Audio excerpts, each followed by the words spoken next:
What up, YouTube? Exciting day today. We are diving into a brand new subreddit. Today, we're going in one of the most popular subreddits on all of Reddit, Ask Reddit. A classic subreddit, a marketplace of ideas. Our first question of the day: what is a survival myth that is completely wrong and could get you killed? And I think I am well qualified to answer this one because, as many people know, I'm deep in the sauce on Survivor. Has anyone here watched Survivor? I have watched over 10 seasons of Survivor in, 2 months? I am the Omega Survivor, the Uber Survivor here. I have been in the great outdoors. Don't let this chubby facade fool you. At one point, I was an outdoorsman. And so I am going to read this thread, and we're going to see what happens. Who knows? If lost in a hot desert, this is Reddit Hermanita's advice to you. And I was also born in a desert, so let's see if they're right. If lost in a hot desert, do not ration out your water. Drink when you are thirsty and stay hydrated with what you have, even if it only lasts a couple hours, just to keep your mind/body working. Lost hikers have been found dead with plenty of water by their sides because they tried to ration it, became dehydrated without realizing it, and eventually died. And no, I still don't know if drinking your pee is a survival alternative. Wait, I think this is bad advice. You should absolutely ration your water if in a survival situation. What the fuck? Are you a psycho? You absolutely have to. I think the amount of people that have died of thirst, dehydration with a water bottle in their hand is almost negligible.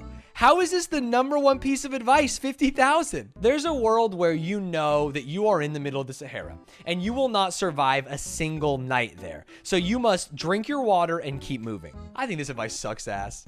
Let's see what the #1 response is.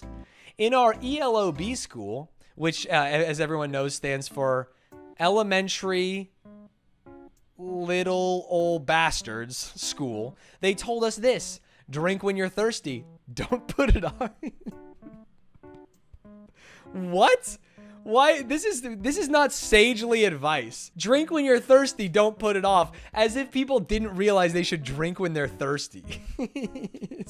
Thank God he said that. I'm starting to think that a table of my peers is not the greatest place to ask these questions. There's a chance that they could be dumb and or stupid. Follow flying birds to find water.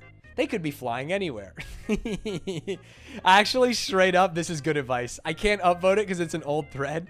There's not a guarantee that birds are flying to find water. There's not a guarantee that you would be able to follow the bird for long enough to get to water. And there's not a guarantee that they would even land in water before you would pass out tired. I think that this is the first good advice. They could also be flying away from the water they were just at. That is also true. In Australia, at least, you do not need to identify or try to catch the snake that bit you. The anti-venom is universal. Oh, that's cool. Do not try to catch, kill, or identify the snake. This is important. In hospital, we no longer need to know the type of snake. It doesn't change the treatment. I think I would probably take a look at the fucker that bit me just because I would want to have that memory. I would want to have the chance to, maybe go back and find him again after I got the anti-venom. But it's good to know that I don't need it to get healed. I can just go straight to the hospital. Good advice. Also, do not do an hour's worth of hockey training after being bitten. Knew a guy who did that. Did he make it? He knew a guy. Oh, fuck. Oh, shit. Not so much a survival myth, but a common, camping mistake that an amateur survivalist might make. Never use rocks that are in or close to a riverbed for a campfire. Ever. Many get tiny bits of water trapped inside the rocks. Then, when heated by a fire, it turns into a lovely grenade due to the water being heated and turned into steam, expanding quickly. Hot bits of rock everywhere. People like river rocks because they're smooth and easy to cook off of, and they look cool, but they are crazy dangerous. Plenty of rocks around, find another. Oh, this one's very true. Punching the biggest guy in prison on your first day. Is this not a good survival myth? Real talk from an actual former criminal. Your best bet in jail or prison is just to be normal and blend in. It isn't as extreme as media makes it out to be. If you're nice and chill, do they leave you alone? No, they don't. The entire point is to stay out of the eyes of more hardened criminals to begin with. Just eat your oatmeal and stay in line. Oh, man. I hope to never go to prison, but I am glad to know that if I do go to prison, I don't have to punch someone in the face day one. If I went to prison, and unbeknownst to you, chat, you also went to prison and you saw me in prison, would you still, like, be a fan? Would you be, like, a little bit struck that you're like, oh shit, is that Stanz? Or would that be the great equalizer? How would it work? Because when people see me at the climbing gym, they're kind of like torqued, even though it's just like me chilling out. And I think in prison, it could be even better. Assuming I'm a fan now. Depends on what you did. I killed Jeff Bezos with my bare hands. And then I took all of his money and I threw it in the streets. We be friends? We be friends? I didn't stream it, no. I did not stream it at all. Would you be my friend if I was in prison, pup? Would you be my friend? She says, fuck no, I don't know you. Don't even look at me. She says, keep your head down and your voice low. That's fucking prison rules.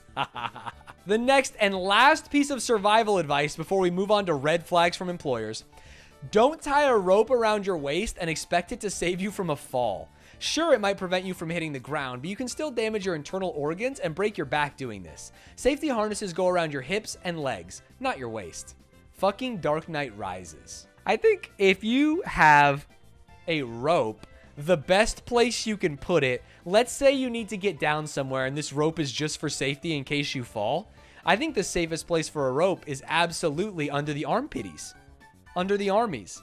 You just put it, you go, you slide up into the rope, you get your arms down, you get your little handhold, and you start making your way down. Let's get some more advice from the wonderful world of Ask Reddit. How about, what are red flags from employers that people might not immediately recognize as a red flag? The number one comment with over 64,000 upvotes from 30 Helens agree. A couple old senior partners, lots of young employees, and nothing in between. That means there's no opportunity to move up. They can't get people to stay and can't get lateral transfers. They work young folks for as long as they can, and the young folks leave once they figure out the company sucks. Oh, this is actually a really good idea and something that maybe I haven't spent enough time thinking of when I was applying for jobs. Because I was always just talking to people at that lowest level because I was mostly applying for entry-level jobs. There are a few jobs I've worked at that I can think back to that definitely had that missing middle layer, though. Everybody is very young in a very old company.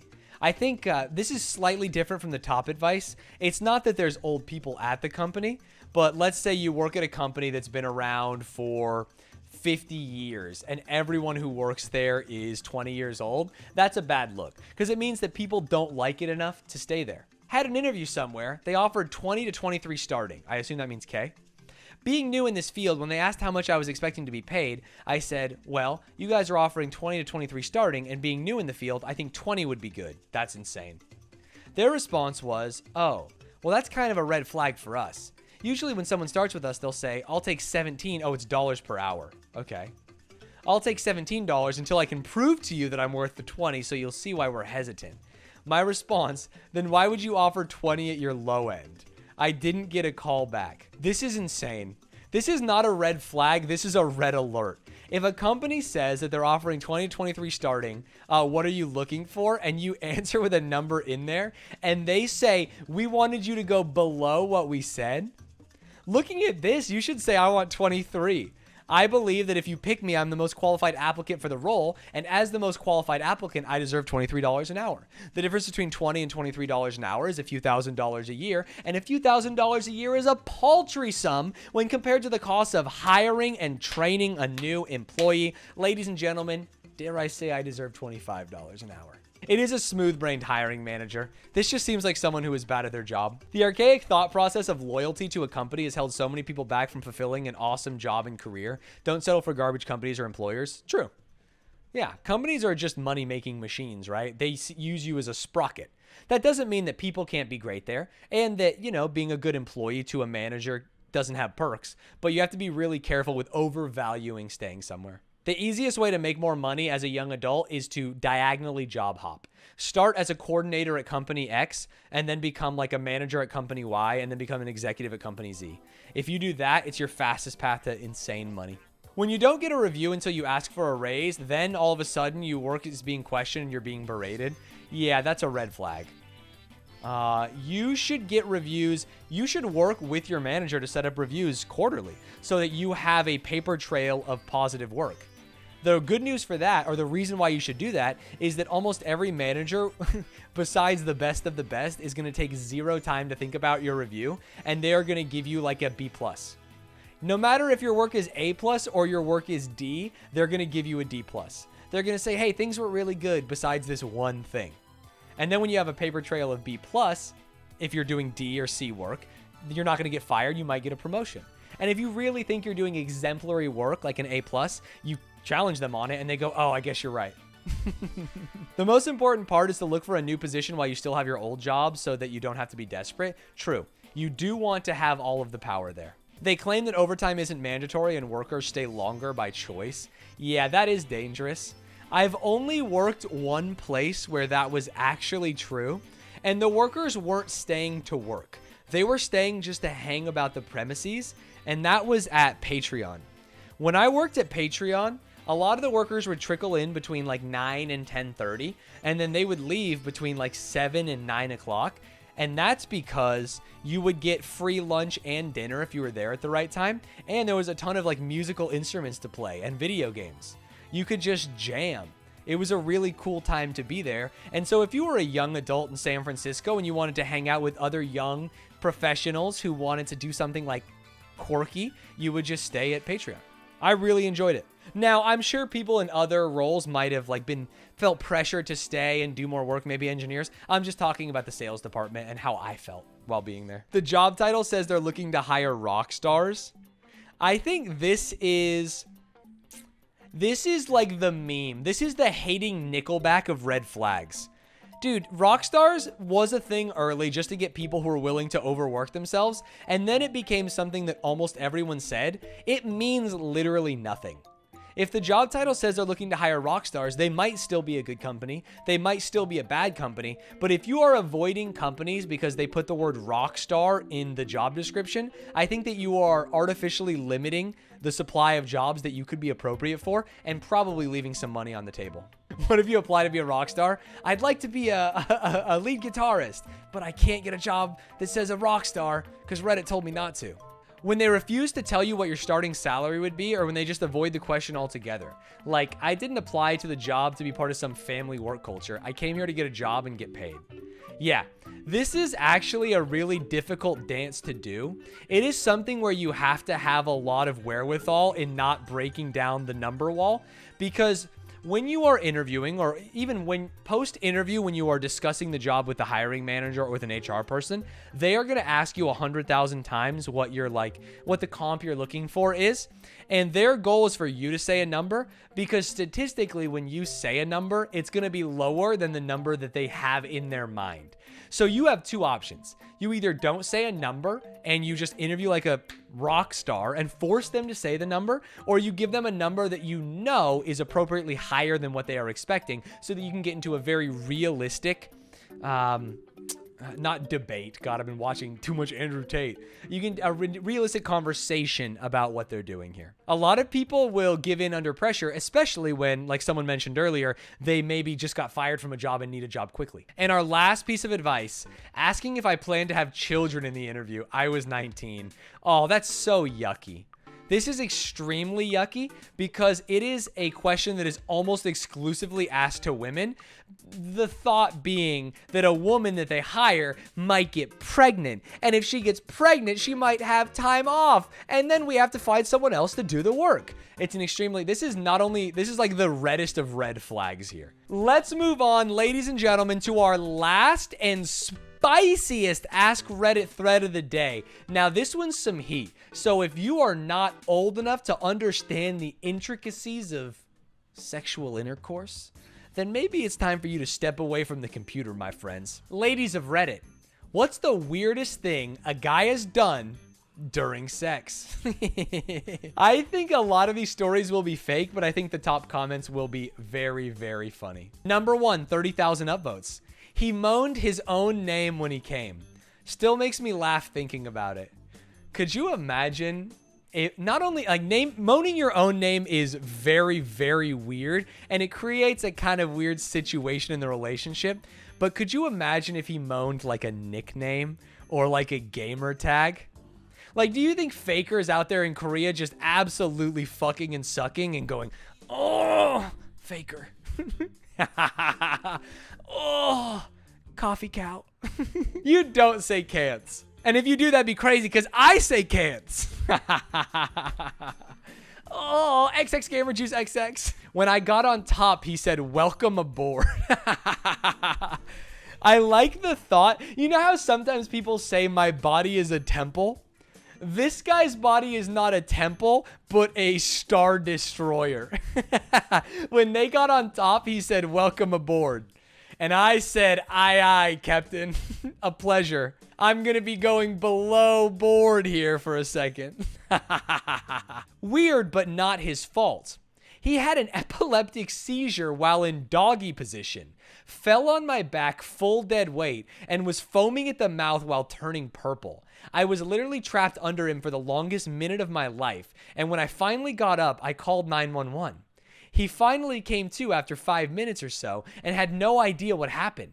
Had bit a chunk of his tongue off and was mad I called the ambulance. He didn't believe me when I told him about the seizure until he saw his tongue.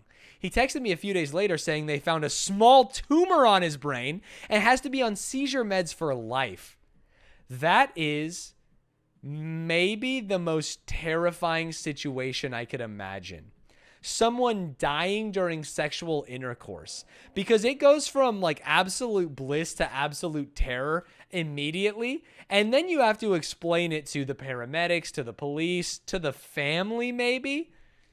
I would not want to be in this. I had a girl black out on top of me during sex. Definitely a scary moment. She was about to come and she collapsed on top of me. As I'm realizing she is totally unconscious and call her name a few times, she wakes up and comes.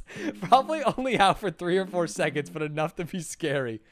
I think that the absolute roller coaster of emotions there, because you're on high, right? Woo! Oh yeah, fuck yeah. To, oh no, what's happening? To, this person's dying, all the way to, oh, woo, yeah. I think I would probably not be able to complete during that situation. That's tough. Randomly punched me in the face and asked, did you like that, baby? And no, I didn't. Same. This guy slapped my face and asked me that. I was so fucking shocked that I started crying. We hadn't even discussed it. Yeah, I mean, communication is key, especially when you're going to try something as crazy as physical abuse. As assault. Why are there so many of this story? What are these men watching that make them think that's a good idea? Hardcore pornography, I would say. I would say the absolute litany and easy access to pornography is probably the reason. I had a guy lean on top of me and say, you have no idea how long I've wanted to do this to you. And then he proceeded to pray to God to thank him for this opportunity. Holy shit. Oh Lord, for what we are about to receive, we are truly thankful. Not my story, but my best friend's. It's a tad off topic, but while we're on the topic of odd things said afterwards in bed, my best friend went on a Tinder date, and as the guy was finishing, he went, Hulk smash, and rolled off. She was like, what the fuck, silently, and then he said, I've always wanted to do that. When she left, she called me, and I was crying laughing. I can still hear the exact tone in her voice as she pled with me. What the hell is it about me that guys think, yep, she's the one I'm going to try this weird thing on that I would never do for a normal girl? She had an existential crisis about a week after that. She's the kind of girl, though, that we nickname her hookups, like How I Met Your Mother. The funniest in her list is Hulk Smash, One Testicle Guy, Heart Attack, and Sir. Well, One Testicle Guy I can probably figure out. Kind of self-explanatory, except he didn't warn her until he was pulling his pants down. Turns out that's something you want a heads up on because she had questions she couldn't ask. Is it glaring if you have one testicle? I feel like it's the ball, not the sack, right? Google for reference? Okay, another thing for me to send my editors. What does one testicle look like?